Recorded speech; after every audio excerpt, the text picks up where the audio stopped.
So I got this Gibson Thunderbird from this guy in a Miami band called BLEETH. He's also in a band called Obsidian. That's Obsidian in Florida, the Fort Lauderdale one. This Gibson is from 2008. It has Grover tuners, and then it has a high mass bridge on it. So from looking at the strings, everything, it hasn't been played in a while because a luthier that he no longer trusts put in a active preamp side, like his Stingray, which he enjoyed. However, he no longer wants it. He didn't like the sound of it, and so he talked to me about it. And I'm doing a pickup swap, fixing this bridge because it is coming up out of the bushings. Like the bushings are pulling up through the wood, which is fortunately solid mahogany.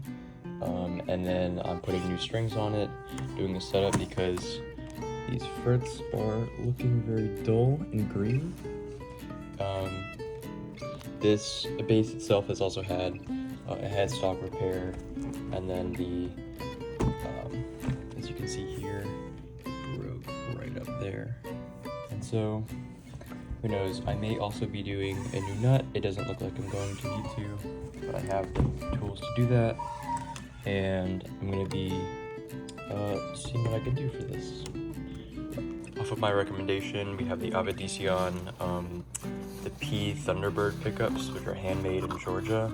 I love these pickups. I have the P bass ones in my P bass, but they look so gorgeous. And they are P-Bird. They're handmade to order. I would highly recommend them if you get a chance to try them. And then, so yeah.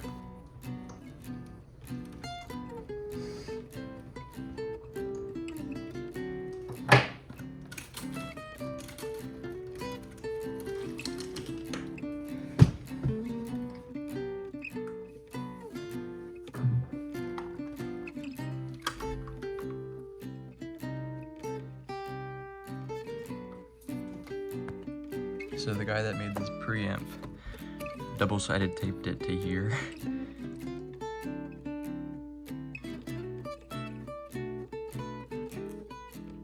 To change the little batteries. So we're gonna get rid of all of this. It's gonna be fully passive.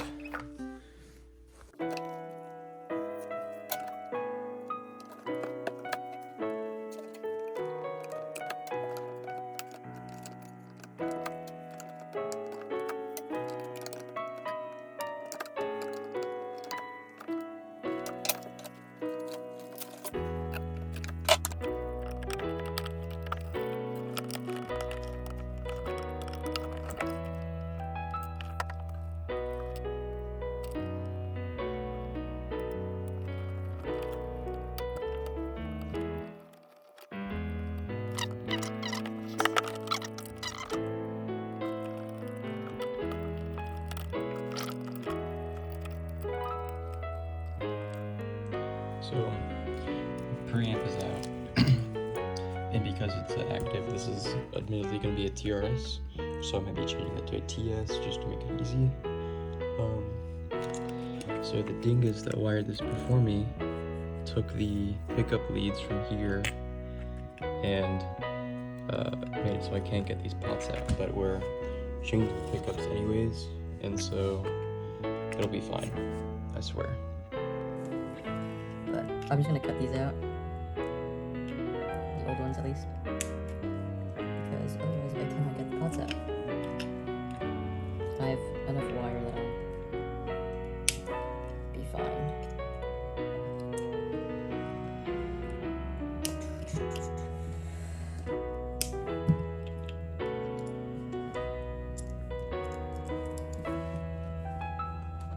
Wow, like, this is so dirty.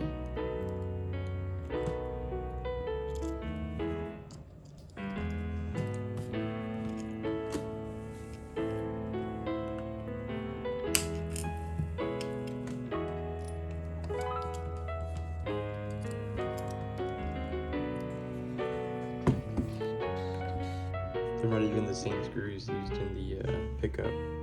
Here are the ones that are used in the neck, and here's the ones that are the bridge. Just completely different. These two aren't even the same. This one's the wrong size. So underneath here, I don't know what happened here. This one was installed like this, so I don't know why the lead was the wrong direction, and this one was installed with so much extra wire. So who knows? 205 and 204. A numbered matched Gibson Thunderbird set. Awesome.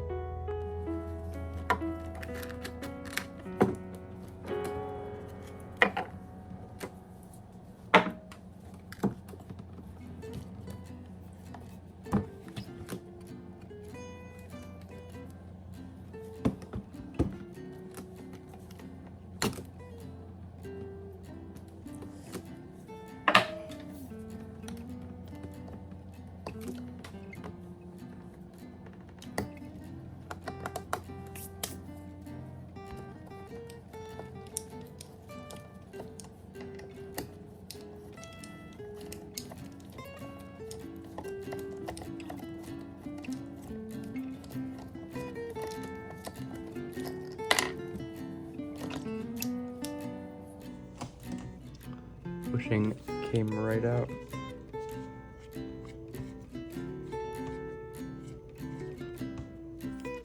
As you can see in here, this bushing was like at the wrong angle and it squished. Squished all the grain, all the wood around here. I don't know if this is a plug or if I can use like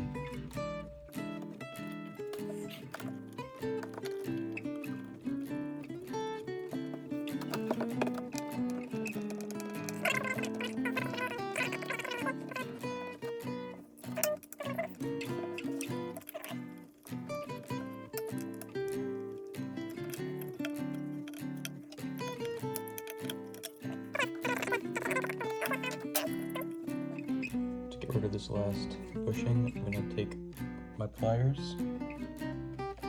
Real fun.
So now we have the frets all polished. I used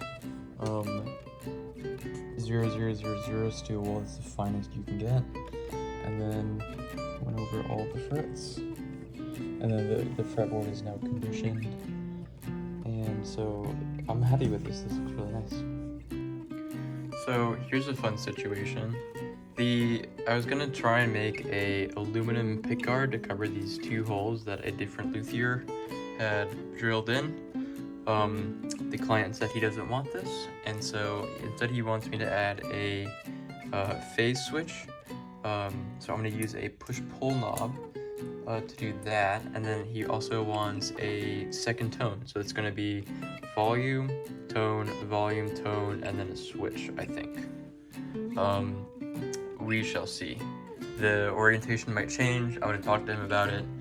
We're gonna see what kind of like knob setup is gonna work, because this L shape is kind of an odd setup. If anything, I can put a three-way switch here, but again, I don't want to drill into this more than I have to. So a couple of things have happened. I made, using some spare parts, I made a wiring harness that would be a 2-volume, 1-tone output jack for this. Because I'm not doing the pickguard here anymore, he's gonna have a 3-way switch so that I can wire up a 2-volume, 2-tone, one of the tones being a push-pull, to do a phase switch on one of the pickups. I'm gonna do the bridge pickup for that just because it's easy. But yeah, so that is the what's it called? That is the plan with the electronics and keeping this. I think I'm gonna, if I show you here, I think the knob is gonna go here, and to get a bigger hole, it's gonna be volume, tone. I think that is gonna be the layout. I like that a little bit more than if it were anywhere else. It gives me a wiring challenge, but it's really no problem. I can cram wires into a space if need be. But I'm waiting on a response for that.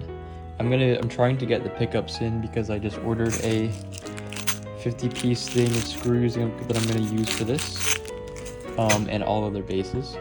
And then I'm getting out these screws right now. Luckily, even though the screws are extremely rusted, the threads are all intact, and the wood hasn't been damaged at all, which is very, very nice. So the pickups are in now. They don't fit quite snug into the spots that the old ones do. They're about 1 or 2 millimeters off, which is not a bad thing, I think, but it is something to note.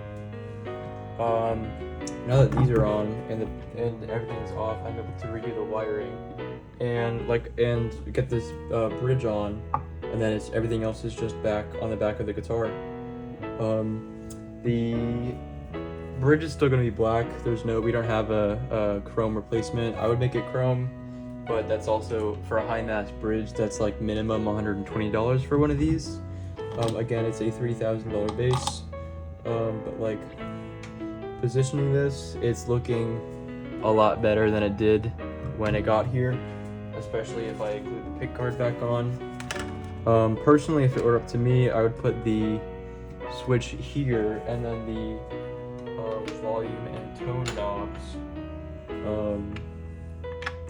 like this, because at least these are more evenly spaced. Like there's space comparatively the same with the switch here versus like an L shape or something.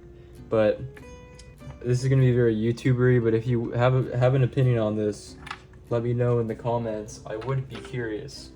Again, I'm still waiting to hear back from the client on it.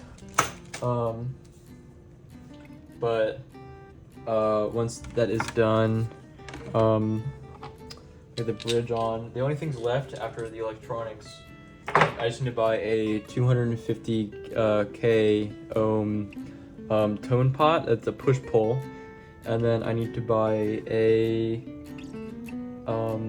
couple orange drop caps that are for the tone control, to get this sounding right with the tone control.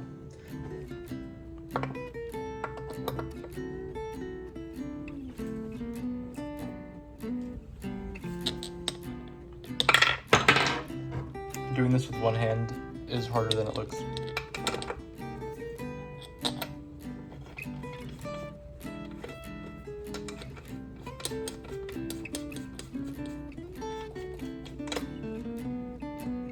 The music store is closed today, so I cannot buy parts to continue working on the Thunderbird, and so instead I'm going to do a bit of some belated work on this Takamine of my own dad's. I have no idea when this is from. I'll look it up later, but it's really just new strings, polishing the frets, polishing the guitar itself. It still stays in tune. I might be adjusting the truss rod, but that's about it.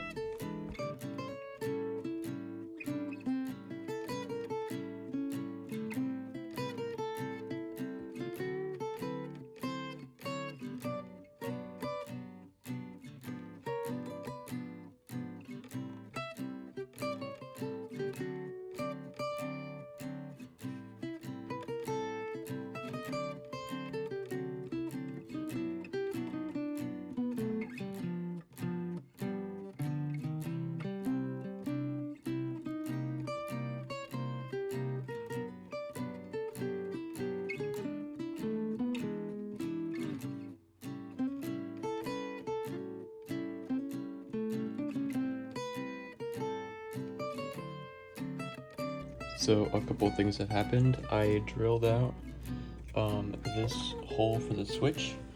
In doing so, I had a piece of massive chip out right here.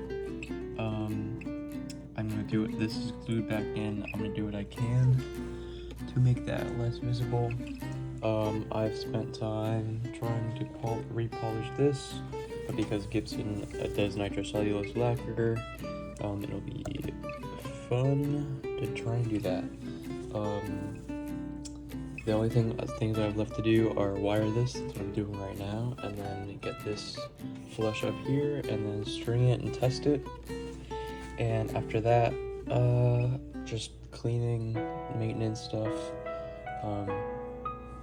regular stuff like that.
Okay, everything sounds right now. There was some stuff that was grinding against each other in the cavity.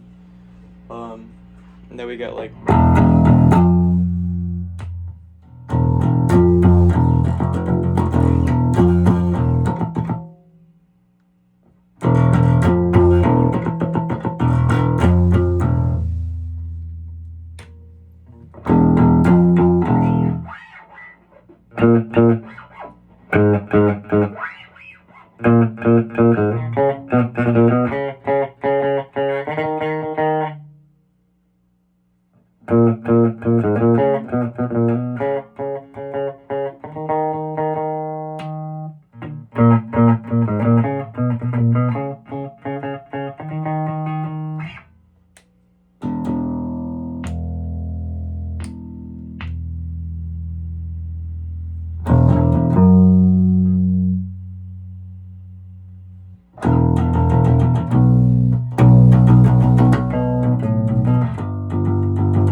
an important part of this is being able to palm mute properly, because he does a lot of palm muting.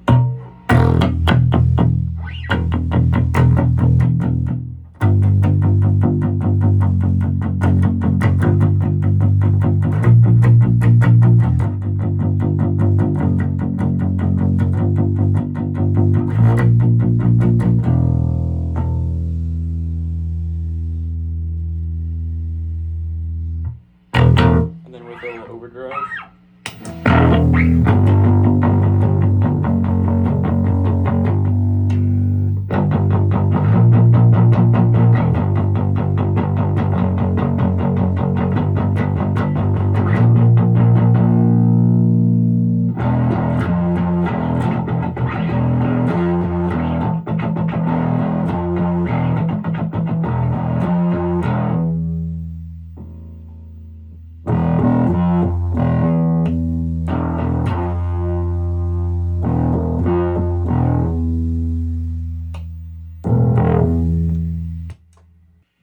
With distortion.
And alas, after many hours, she is back in the case.